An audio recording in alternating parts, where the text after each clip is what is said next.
If you're looking to become a beast next season, I'm going to show you exactly what your training needs to look like over the next 6 months so you can crush your off season and put yourself in a position to absolutely dominate the opposition next year. Now, at the time of recording, we're just coming to the end of most players' seasons. Some of you may still have semi-finals, but for most of you, the season's over.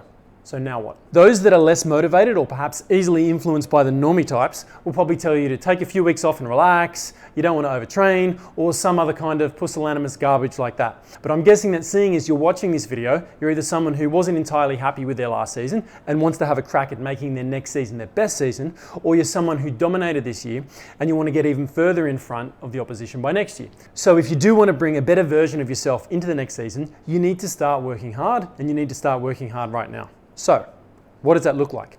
Well, I'm going to run you through a typical week, what it could look like, including a ton of detail about exercises, sets, reps, field work, mobility, and a bunch of other things. Now, we've got a ton of information to get through, so let's just jump right in. Monday morning, 4:50 a.m. You're going to wake up, you're going to get into the gym at 5:30 a.m. for a lower body weight session. So you're going to get in the gym, we're going to lift weights, and we're going to be training our lower body. We're going to start by performing 5 minutes of easy cardio on like a treadmill, a cross trainer, or a bike, just to warm the body up and get your mind into gear. Next, we put our boys through a few mobility exercises for their ankles and their thoracic spine. We do some glute activations. We then move on to our A exercises. And here is where we warm up specifically for what we're about to do. In this case, our A1 exercise is a back squat. And we're going to be performing 4 work sets of 12 reps with a target weight of 60 kilos for our first work set. What we're going to do for a warm-up is 1 set of just the bar for 10 reps, then half the target weight, 30 kilos for half the reps, so 6 reps at 30 kilos for our second warm-up set. Then our third warm-up set is roughly 3/4 of the weight for 1/4 of the reps, so we're performing 4 reps with 45 kilos. And for our last warm-up set, we're going to go to 125% of our work weight for 2 reps, so 75 kilos for 2 reps. Now between each warm-up set, you go across to the lying leg curl and perform a warm-up set there using the same percentages as what we're doing with the squat, because the lying leg curl would be paired with the back squat as our A1 and our A2 exercises. So once we're done warming up, we jump straight into our work sets. And as a side note, we only follow this warm-up procedure for your A exercises, not for the subsequent B or C exercises. So we perform our first set of 12 reps on the back squat, rest 30 seconds, then move on to our A2 exercise, which is our lying leg curl with our feet angled inwards, toes up, where again, we're performing 12 reps, then we're resting 2.5 minutes before returning back to the back squat for our second work set. Do this for all 4 work sets before we move on to the B exercises. Now, our B1 exercise is an alternating lunge, and our B2 is a back extension. Again, we're doing 4 sets of 12 reps, but keep in mind that for the alternating lunge, the total number of reps will be 24 as you're performing 12 on each side. So 12 reps on the lunge, rest 30 seconds, then over to our B2 exercise where we're performing 12 reps on the back extension. We're then going to rest 2 minutes before going back to the lunges again. Now our C exercise in this program are actually not lower body, but they're shoulder stabilizers. Our C1 is a 45-degree external rotation with cable designed to train the rotator cuff. And we're performing 3 sets of 12 reps for this, and it's paired with a dumbbell trap 3 raise, which trains your lower traps or trapezius. Again, 3 sets of 12 reps. So we perform our C1 external rotation movement, rest 10 seconds, and then perform our C2, our trap 3 movement, and then rest 60 seconds. The reason the rest is shorter is we're training a much smaller muscle group, but also these are all unilateral or single limb movements, so one side is resting while the other is working, meaning they can actually get more than enough rest. So that's our weight session complete with all of our A, our B, and our C exercises. Now the next session that we're looking at completing is our 4 p.m. position-specific skill session. The example I'm giving here is one of the skill programs we use within our app for middle forwards. And these programs, they're all built into the schedules of anyone working with us in the academy, regardless of whether they're an online or an in-person athlete. So our opening set of drills, or our A drills, are all ball handling drills. There's 11 different variations in there, and they perform a minimum of 20 reps of each of those drills, ensuring they perform both with the left and the right hand where appropriate. And this is a staple for every single player who works with us. And to all of you watching, you all need to have a footy in your hands 7 days a week. You need to be performing ball handling work. So often it becomes so boring and easy you could do it with your eyes closed. Now I'll quickly run through what some of those drills are. We're talking about between the legs, both inside to outside and outside to inside. Simple around the world drills, both left to right and right to left. We've got the 4 movements that make up our ball flow, which is the drop catch, the forearm rollout, the backhand flick, and the shoulder toss. And finally, the basic forehand and backhand offloads. So that's our A block of drills. Our B block of drills are a simple standing 6 meter, 6 o'clock pass, 20 reps, both left to right, right to left, then moving to a 5 meter straight run into an unders line, again with a 6 meter 6 o'clock pass, 20 reps, both to the left and to the right side. And finally a 5 meter straight run into an overs line with a 6 meter 6 o'clock pass, obviously hitting both sides for 20 reps. Our final lot of drills, our C drills, are a series of offload drills designed to get you comfortable, confident, moving the ball around post-contact, looking for an open support player. We've got the backhand false release into forehand, false release into backhand offload, 20 reps both sides. The forehand false release into backhand, false release into forehand offload, again 20 reps both sides. And we have both of those exact same drills being performed, but this time with a 5 meter straight running leading into the drill to give you some added movement. And that's our skill block done for the day. Now, with a warm-up and a cool-down, it will take no longer than around about 45 minutes to an hour. It's not a particularly intense session, so it doesn't overtax you when it comes to your total training load, and it means you can definitely train skill most days, if not every day of the week, without risking overtraining. Okay, now our third and our final session of the day, 7:30 to 8:30 p.m. is a flexibility and mobility session. During this session, you're going to work through your mobility routine, hitting stretches for all the major body parts, as well as alternating some foam rolling, trigger point release with massage ball and golf ball for different parts of the body on different days. And look, by all means, if you want to pause the video and rip off parts of these, then at any point, go ahead. That's absolutely fine. Now, that flexibility routine will run from around about 7:30 to 8:30. This is really your downtime every day when you can watch your Netflix series, you can watch a movie, watch the footy.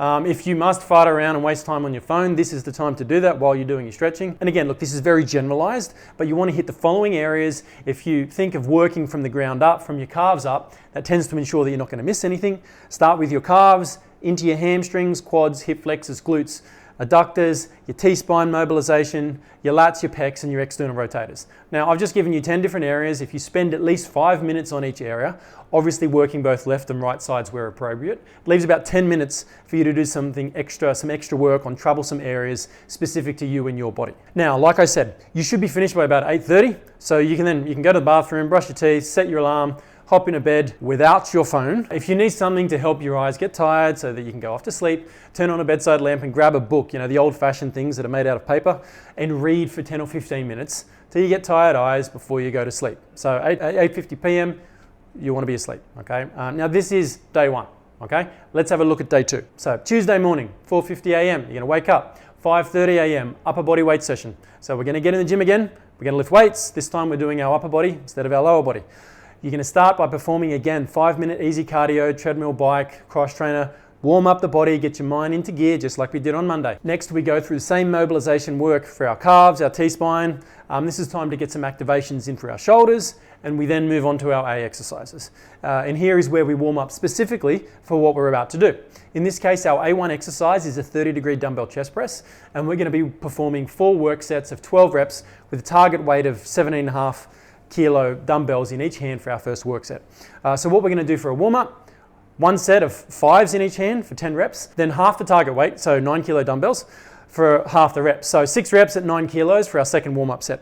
Then our third warm-up set is roughly 3/4 of the weight for about 1/4 of the reps. So we're performing 4 reps with 12.5 kilo dumbbells. And for our last warm-up set, we're going to go to 125% of our work weight for 2 reps. So 22.5 kilo dumbbells in each hand for 2 reps. Now between each warm-up set, go across to the lat pull-down machine where we're going to be performing a mid-grip pronated lat pull-down movement. At the pull-down machine, we're going to perform a warm-up set there using the same percentages as what we were doing with the chest press, keeping in mind that we've got a target load of 45 kilos for this particular athlete for our work sets on the pull-down, so you need to adjust the percentages accordingly.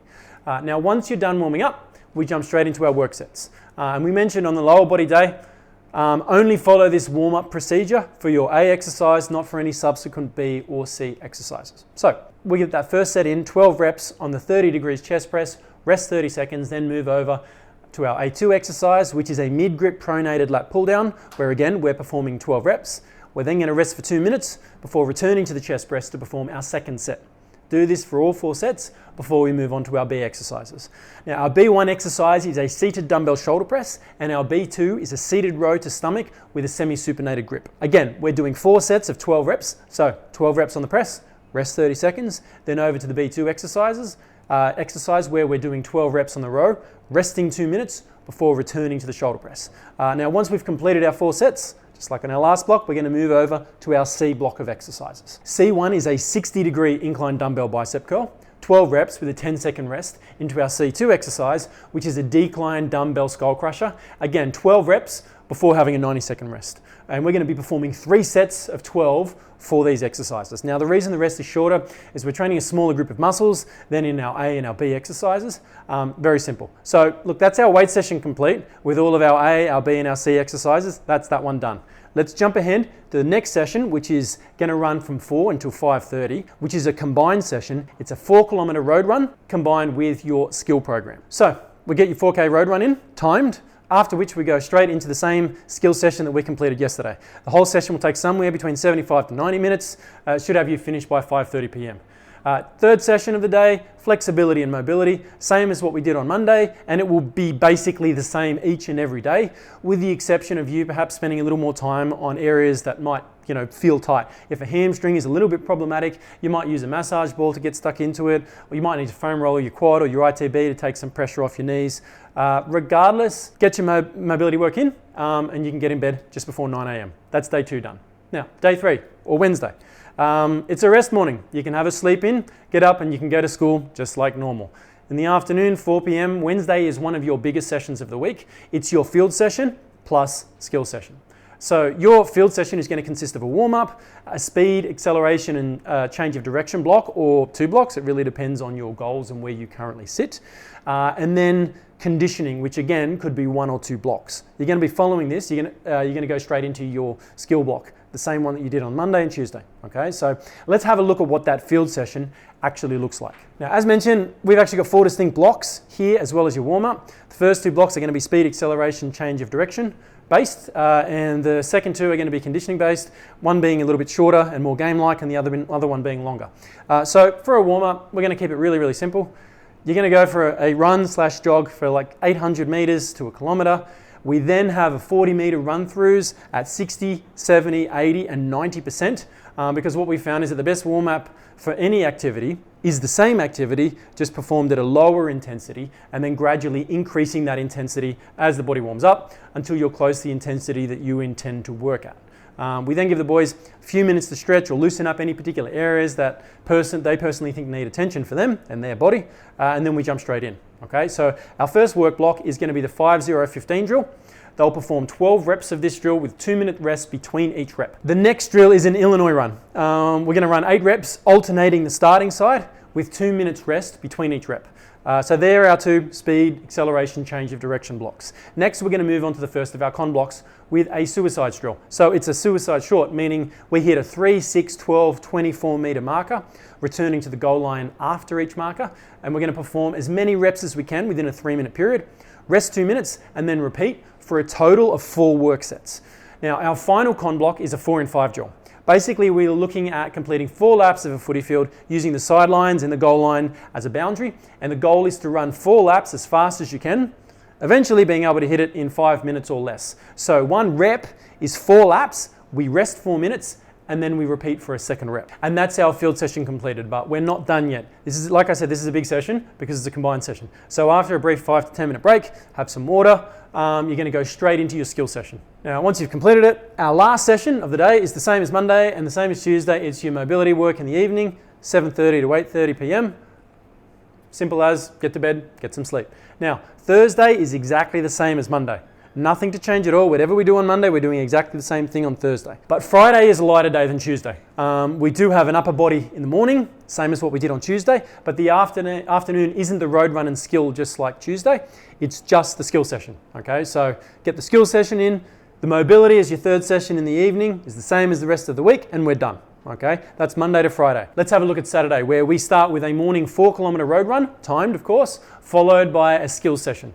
Now, with the only other session being the mobility session, which as long as you get it done, it can be done whenever during the day. I'm not fussed as to whether you have to do it 7:30 or 8:30 at night, just as long as it gets done. Now, our last day, Sunday, consists of a big combined field and skill session again. So just like Saturday, provided you get your mobility in, I'm not fussed as to when you complete it, as long as it gets done. But in the morning, we're going to get up, we're going to do that exact same field session that we've already done, and we're going to do our position-specific skills afterwards. Then, like I said, get your mobility in whenever you can on Sunday. That's absolutely fine. So that's what a week of your training should look like. Now, in the academy, whether it's online or in person, we're typically changing most of those components, the components within those programs, every 3 weeks. So the strength work, the skills, the field sessions, all the different movements and drills, those will progress, but hopefully you get the idea roughly of what it should look like and what you need to be doing. Now, to get the most out of this, your food needs to be on point. We have covered the food, ad nauseum in our Run It Straight series. We do cover it in the 4 Keys to Muscle Building video, which I'll link in the show notes. I will do another video at a later date to focus on nutrition, but the basics are that if you want to gain weight, you need to be in a calorie surplus. If you want to drop weight, or more specifically, you want to drop body fat, you need to be in a caloric deficit. And with both goals, try to consume at least 2 grams of protein per kilo of body weight. So, putting aside nutrition, what I've just outlined is a lot of work. Yes, and there's a lot of people who will say that it's too much. That's fine, that's their opinion and they're entitled to it. But if you truly want to see what you're capable of doing, if you want to find out what you look like as a footballer when you don't count the cost, when you cross every T and dot every I, then this is the plan for you. And yes, you may cop a backlash from parents, friends and family, but to quote the great success coach and motivational speaker Eric Thomas, only those that risk going too far can possibly find out how far one can go. Spend the next 6 months following this plan and you will make your next season your best season. Trust me, because I'm Joe, and Joe knows.